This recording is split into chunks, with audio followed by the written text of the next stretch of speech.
the Dutch artist Jan Vermeer, born in Delft, 1632. Lived till he was 43 years old only, 1675. He didn't leave a diary, and he didn't have a very big reputation. He was actually sort of a part-time painter, though he was the head of his local painting guild in Delft. His father owned an inn and was a dealer in paintings, so Jan Vermeer inherited that sort of business. He was a painting dealer himself. His mother-in-law had a lot more money than he did, and he ended up moving in with the mother-in-law. But his wife, unlike Rembrandt's wife, was a regular baby machine. She had 14 pregnancies, 10 of them lived, so he had this huge household of kids. Can I take you away?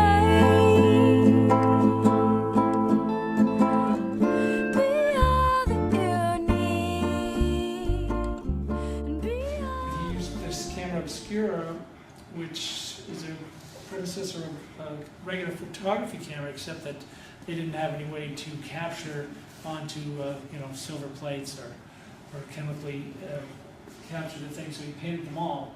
But they say it's evident by the way some of his paintings have an exaggerated perspective, with the foreground objects being larger.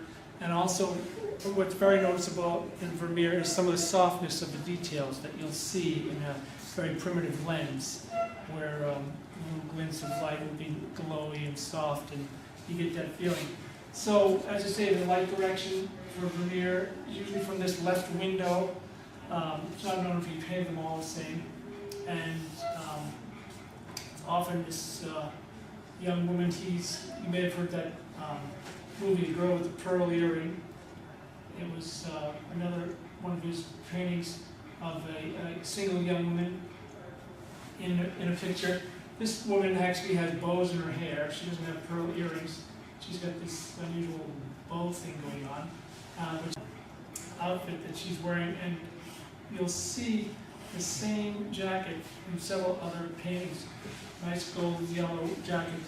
And there's a painting in the background. He was a painting dealer. A lot of people had paintings going on. You can tell the light is coming from this side because of the shadowing on her, but it's pretty subtle. Most of the rest of the picture is semi-darkness, as we didn't have electric lighting and everything. And she's kind of glowing, this beautiful glowing light. But this one is more allegorical, which gives it sort of a stage set where they pull the curtain over it. And then it's a painting of the painter. It's sort of a self-portrait, but it's not titled, and we don't know exactly what it looked at. It's from the back. But there's a woman there, and she's got these blue feathers in her hair. And she's looking down, sort of, over here. Again, the light is coming from this direction, the same window. And behind them is a map of the Netherlands at that time, both the north and the south of the Netherlands. And this has been deciphered as sort of being an emblem of fame. These feathers, this laurel feather wreath in her hair is something to do with fame, and she's holding this trumpet, actually, over here, and she's holding this book of Greek history. So this is all about, probably the reason we suspect that he was using this optical device to flatten out his image before starting is because he had these foreground details. There's a chair in the foreground of this painting. It's really large.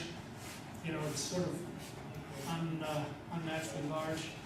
And then, it's a nice heavy, Dutch chair from that time with leather seats with the rivets holding it down. And though these beautifully detailed curtain over here, and the other nice detail, you can see his feet under here as he's sitting down in his shoes, is the floor, this beautiful floor. There's a table over here that this one was in front of, and it's one of those check floors. And this is, again, the exaggerated perspective where you have the extreme foreground. But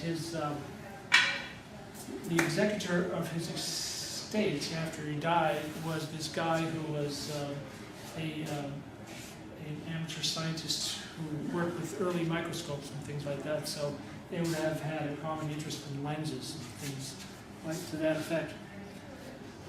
But anyways, I was happy to catch this painting. The show is closed now, but if you get to New York, there's a couple of good Vermeers there, and occasionally they do travel. So that's our story for Jan Vermeer today.